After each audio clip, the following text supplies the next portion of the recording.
अस्सलाम वालेकुम। उम्मीद है आप सब खैरियत से होंगे। Welcome back. तो आज हम डिस्कस करने वाले हैं हैमलेट। ये एक बहुत ही फेमस प्ले है विलियम शेक्सपियर का। वैसे तो जो भी उनके प्ले हैं वो बहुत ही ज़्यादा तारीफ़ के काबिल हैं, उन्होंने बहुत ही अच्छे प्ले लिखे हैं। लेकिन ये जो उनका प्ले था ना हैमलेट, ये बहुत ही ज़्यादा मशहूर हुआ है और ये बहुत सी यूनिवर्सिटीज़ वगैरह में भी पढ़ाया जाता है। ये एक ट्रेजेडी है। उन्होंने मतलब जो अपना प्ले लिखा था उसमें सबसे पहले हम डिस्कस करेंगे करैक्टर्स, ताकि आपके जहन में करैक्टर्स बैठ जाएं। फिर बाद में हम इसकी स्टोरी डिस्कस करेंगे। सबसे पहले आ जाता है हैमलेट, जो इस स्टोरी का ट्रेजिक हीरो है। इस प्ले का ट्रेजिक हीरो है हैमलेट। उसके बाद आ जाता है क्लॉडियस। क्लॉडियस जो है वो किंग ऑफ डेनमार्क है और ये हैमलेट का अंकल है, हैमलेट का चचा है क्लॉडियस। उसके बाद आ जाती है गर्टरूड। ये क्वीन ऑफ डेनमार्क है और हैमलेट की माँ भी है, जिससे हैमलेट के जो फादर थे ना, उनका मतलब पहले कत्ल हो गया था, जिसके बाद क्लॉडियस उसके चचा ने गर्टरूड से शादी की। तो ये हैमलेट की माँ है। उसके बाद एक करैक्टर है प्लोनियस। ये जो प्लोनियस है ये क्लॉडियस के कोर्ट में होता है, मतलब जो वहाँ पे महल है ना, उधर ही होता है क्लॉडियस, ये पोलोनियस। इसके बाद आ जाती है ओफिलिया। ओफिलिया जो है ये पोलोनियस की बेटी है और हैमलेट के साथ मतलब ये मोहब्बत करती है। ये हैमलेट और ओफिलिया जो है ये आपस में एक दूसरे से मोहब्बत करते हैं। इसके बाद एक करैक्टर है होरेशियो। ये होरेशियो जो है ये हैमलेट का बहुत ही मतलब क्लोज़ फ्रेंड है, जो लास्ट तक हैमलेट के साथ रहता है। इसके बाद एक करैक्टर है लेल्टस। जो लेल्टस है ये ओफिलिया का भाई है। इसके बाद हम स्टोरी शुरू करते हैं। सबसे पहले स्टोरी शुरू होती है एक गोस्ट से। एक मतलब गोस्ट आता है जो ये डेनमार्क की जो किला होता है उसकी दीवारों के इर्द गिर्द गार्ड्स जो हैं वो उसे देखते हैं। जो वहाँ पे गार्ड होते हैं ना वो एक भूत को देखते हैं जो कि हैमलेट का जो फादर था उसकी शक्लें देता है। मतलब वो ऐसे लगता है जैसे हैमलेट के फादर का गोस्ट है। तो गार्ड जो हैं वो सीधा पहले जाते हैं ओरिशियो के पास। ओरिशियो जो है, ये जो हमने होरेशियो डिस्कस किया है, ये होरेशियो जो है ये हैमलेट का दोस्त है। उसके पास जाते हैं, उसे जाके बताते हैं कि भाई हमने एक भूत देखा है। तो होरेशियो जो होता है वो मतलब इन चीज़ों पे ज़्यादा यकीन तो नहीं करता, लेकिन जब वो जाके ख़ुद देखता है उसे भी ये जो गोस्ट होता है वो नज़र आता है। उसके बाद जो होरेशियो और जो गार्ड होते हैं वो सीधा हैमलेट के पास जाते हैं। हैमलेट को जाके बताते हैं कि हमें हमें एक भूत नज़र आया है जो कि तुम्हारी बाप की शक्ल का है, वो हमने देखा है। तो हैमलेट जो है वो उनसे मिलने के लिए जाता है, देखने जाता है। हैमलेट जब वहाँ पे जाता है तो वो सचमुच ही एक भूत होता है, जो उसका उसका जो फादर होता है वही लग रहा होता है। तो वो भूत उससे कहता है कि मैं तुम्हारा बाप हूँ और जो क्लॉडियस है तुम्हारा चचा, उसने मुझे कत्ल किया था। ये कह के वो गोश्त वहाँ से गायब हो जाता है। इसके बाद हैमलेट जो होता है वो पहले तो इस बात पे यकीन नहीं करता कि भाई जो क्लॉडियस मेरा चचा है उसने मतलब इसे कत्ल किया है, मेरे बाप का कत्ल क्लॉडियस ने किया है। पहले तो वो यकीन नहीं करता, लेकिन उसे शक भी होता है। तो वो इस बात को प्रूफ करने के लिए ना, वो इस बात को प्रूफ करना चाहता है। जो क्लॉडियस है ना, क्लॉडियस जो हैमलेट का चचा है, ये नहीं है कि वो मतलब बहुत ही ज़्यादा जिसे कहते हैं ना जालिम है या नाकारा सा कोई वो है, किंग है। वो उसने डेनमार्क को बहुत ही ज़्यादा संभाला हुआ है। नॉर्वे की जो फोर्स है वो मतलब जब हमला करती है तो वो उससे बचाता है। जो नॉर्वे का राज्य है वो अक्सर इस पर डेनमार्क पर हमला करता रहता है, लेकिन ये उसे उससे बचा लेता है। मतलब ये जब तख्त पे बैठा है ना, तो ये इसकी कारकर्दगी जो कह लें वो बहुत ही ज़्यादा अच्छी है, लोगों के लिए बहुत ही ज़्यादा अच्छा है। इस वजह से हैमलेट को थोड़ा शक होता है कि भाई जो क्लॉडियस है उसका चचा वो ऐसा नहीं कर सकता। इसके बाद हैमलेट ने पता तो करना होता है, तो हैमलेट ना एक्टिंग करता है कि वो जैसे ना पागल हो गया है, मतलब वो जो भी वहाँ की औरतें होती हैं ना डेनमार्क से, वो उनसे ऐसे बिहेव करता है जैसे वो उनसे नफ़रत करता हो। इसके बाद हैमलेट जो क्लॉडियस होता है और गर्टरूड होती है उसकी माँ और उसका चचा, वो उनको शक होता है कि भाई इसे क्या हो गया है, ये ऐसा क्यों बन गया है, मतलब गलत अजीब अजीब सी ये हरकतें करने लग गया है। तो वो हैमलेट के दो दोस्त होते हैं, उनको बुलाते हैं, उन्हें बुला के कहते हैं कि आप इस पर नज़र रखो कि ये ऐसे क्यों कर रहा है। इसके बाद जो हमने एक और करैक्टर डिस्कस किया था पहले, ये पोलोनियस जो क्लॉडियस के कोर्ट में होता है, ये भी हैमलेट पे नज़र रख रहा होता है। हैमलेट पे नज़र रखता है कि भाई इसे क्या हो गया है, ये क्यों ऐसे कर रहा है, ये कोई नाटक वगैरह तो नहीं कर रहा।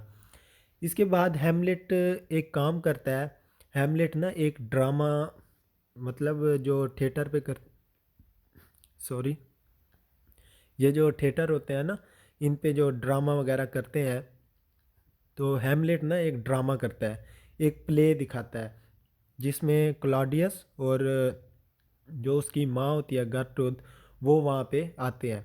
तो हैमलेट ये देखना चाहता है कि भाई इस प्ले के बाद ये उसके चचा जो क्लॉडियस है उसका क्या रिएक्शन होता है। जो वो प्ले दिखाता है ना वहाँ पे, वो वही होता है कि भाई जिसमें वो कत्ल वगैरह और सारा कुछ दिखाता है, पीछे की जैसे एक किस्म की क्या लें हिस्ट्री उसमें दिखाता है। तो जब वो ये वाला कत्ल वाला सीन दिखाता है ना कि भाई वो जो उसका भाई है वो अपने भाई को ताज के लिए, मतलब तख्त के लिए कत्ल कर रहा है, तो वहीं पर क्लॉडियस उठ के वहाँ से चला जाता है। क्लॉडियस जो ही जाता है तो हैमलेट को ये बात कंफर्म हो जाती है कि उसके बाप को क्लॉडियस ने ही मारा है।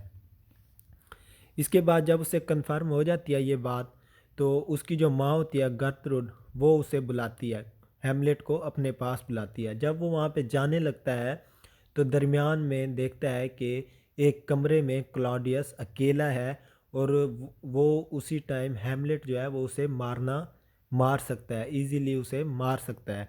लेकिन हैमलेट ऐसा नहीं करता क्योंकि वो उस टाइम इबादत में होता है, इसलिए वो उसे नहीं मारता। उसके बाद वो अपनी माँ के पास जाता है, माँ के साथ वो बहुत ही ज़्यादा मतलब गुस्से हो जाता है कि आपने उससे शादी क्यों की, वो मेरे बाप का कातिल है, ये बातें वो कर रहा होता है, मतलब बहुत ही ज़्यादा शदीद गुस्से में आ जाता है। उसी वक्त उस रूम में उसकी माँ और हैमलेट के अलावा एक और शख्स भी होता है जो पर्दे के पीछे उनकी बातें सुन रहा होता है। जब हैमलेट बहुत ही ज़्यादा मतलब वहाँ पे गुस्से में आ जाता है, तो वो चीखता है ना, वो बंदा चीखता है हेल्प के लिए। तो हैमलेट समझता है कि ये उसका चचा क्लॉडियस है, और वो वहीं पे तलवार निकालता है। तलवार निकाल के ना पर्दे से वो पर्दा उठा के नहीं देखता कि पीछे कौन है, और वो उसे कत्ल कर देता है। लेकिन वो पर्दे के पीछे क्लॉडियस नहीं बल्कि पोलोनियस होता है, वो जो इस पे नज़र रख रहा होता है। पोलोनियस जो ओफिलिया का फादर होता है, वो होता है उस पर्दे के पीछे। इस तरह से हैमलेट से गलती से एक कत्ल हो जाता है पोलोनियस का। जब वो कत्ल कर देता है तो जो ओफिलिया होती है उसे पता लगता है कि इसने मेरे बाप का कत्ल किया है, तो वो बहुत ही ज़्यादा मतलब गमगीन होती है। इसके बाद जो इसका चचा होता है वो कहता है कि मैं इसे हैमलेट को सज़ा से बचा सकता हूँ। तो वो उसके दो दोस्तों को बुलाता है, उसे कहता है कि आप इसे इंग्लैंड ले जाओ। वो उसके दो दोस्तों को एक ख़त देता है कि आप इसके साथ इंग्लैंड जाओ, जाके इंग्लैंड का जो बादशाह है उसे ये ख़त दे देना, और वो अपना काम कर देगा। असल में क्लॉडियस उस ख़त में लिखता है, इंग्लैंड का जो मतलब बादशाह होता है उसे लिखता है कि जब ये वहाँ पे पहुँचे हैमलेट, तो इसे वहाँ पे मार दो, मतलब कत्ल कर दो। अच्छा, यहीं पे जब हमने पीछे एक और करैक्टर डिस्कस किया था, लेरटस, जो ओफिलिया का भाई होता है। ये जब सुनता है, ये खबर सुनता है कि हेमलेट ने पोलोनियस को मार दिया है, उसके बाप को मार दिया है, तो ये वहाँ से बदला लेने के लिए वापस आ जाता है। और जो ओफिलिया होती है, उसकी जो गर्लफ्रेंड होती है, वो सदमे में आके, गम में आके वो भी मर जाती है या खुदकुशी कर लेती है। इसका कोई जिक्र वगैरह नहीं किया गया, लेकिन मतलब वो वहीं पे मर जाती है। अच्छा, अब जब हेमलेट वहाँ पे जाने लगता है इंग्लैंड की तरफ, तो रास्ते में वहाँ पे हमला हो जाता है, बहरी जहाज़ पर हमला होता है, कुछ डाकू आ जाते हैं। तो हेमलेट ना खुशकिस्मती से वहाँ से बच के निकल आता है वापस डेनमार्क। लेकिन उसे ये पता नहीं होता कि यहाँ पर जब वो आएगा तो उसके मतलब खून के प्यासे और भी हैं, उसका चचा हो गया और उसका जो ओफिलिया का भाई हो गया। जब वो डेनमार्क वापस आता है तो उसे पता लगता है कि जो ओफिलिया है उसने खुदकुशी कर लिया है, वो मर गई है। तो वो उसके मतलब जाता है, उसके जो वहाँ पे हो रहा होता है जनाजा वगैरह, वहाँ पे जाता है। तो वहाँ पे उसका जो भाई होता है लेटस, वो उसे हेमलेट को पकड़ लेता है। जो हेमलेट का चचा होता है ना, क्लॉडियस, उसने ना बहुत ही ज़्यादा मतलब उसे भड़काया होता है, उसे उसके ख़िलाफ़ मतलब बातें की होती हैं उसके भाई को कि भाई हेमलेट ने तुम्हारे बाप को मारा है। यहीं पे जब वो उसे पकड़ता है तो इसका जो चचा होता है वो कहता है कि तुम ऐसे ना लड़ो, तो तुम जो सा है ना आपस में एक जंग मतलब कर लो। एक वो वहाँ पे फिर एक अरेंज करते हैं जगह, वहाँ पे ये डिसाइड होता है कि तुम आपस में लड़ोगे, जो बच गया वो मतलब वो उसे जो सा है ना बहुत ही ज़्यादा इनाम दिया जाएगा। इनाम में क्या होता है, इनाम में एक शरबत बनाया जाता है, वो उसे पिलाया जाएगा। अब यहाँ पे क्या होता है, क्लॉडियस जो होता है ना, वो जो तलवार उसके लेल्टस ओफिलिया के भाई के पास होती है, उस तलवार पे अपने बंदों को कह के जहर लगवा देता है। और जो जीतने के बाद मतलब अगर खुदा न खास्ता हेमलेट जीत भी गया तो जो शरबत होती है उसमें भी जहर मिला दिया जाता है। यहाँ पे लड़ना शुरू हो जाते हैं। सॉरी। अच्छा, यहाँ पे ना वो लड़ना शुरू हो जाते हैं। जब लड़ाई शुरू होती है तो जो शरबत होता है ना, शरबत शरबत मतलब बनाया होता है, वो जो गर्तरुड होती है ना, वो जाके ना गलती से वो शरबत पी लेती है। वो जो ही वो शरबत पीती है वो वहीं पे मर जाती है। इधर जो लेल्टस होता है वो हेमलेट को मतलब ज़ख्मी करता है, तो जहर हेमलेट के जिस्म में फैलने लग जाता है। वही जैसे ही वो ज़ख्मी करता है ना, तो दोनों की तलवारें गिरती हैं और तलवार एक्सचेंज हो जाती है।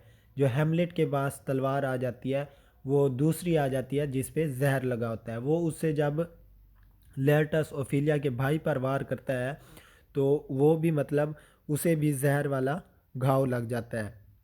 जब लेल्टस देखता है कि भाई उसके चचा ने उस शरबत में भी जहर मिलाया हुआ था, तो लेल्टस को वहीं पे पता लग जाता है और वो उससे हेमलेट से लड़ाई ख़त्म कर देता है, पीछे हट जाता है। लेकिन हेमलेट को पता होता है कि इस तलवार पे जहर था और मैं अभी मरने वाला हूँ, तो वो कहता है कि मैं ऐसे नहीं मरूँगा, मैं अपने चचा को भी साथ मार के जाऊँगा।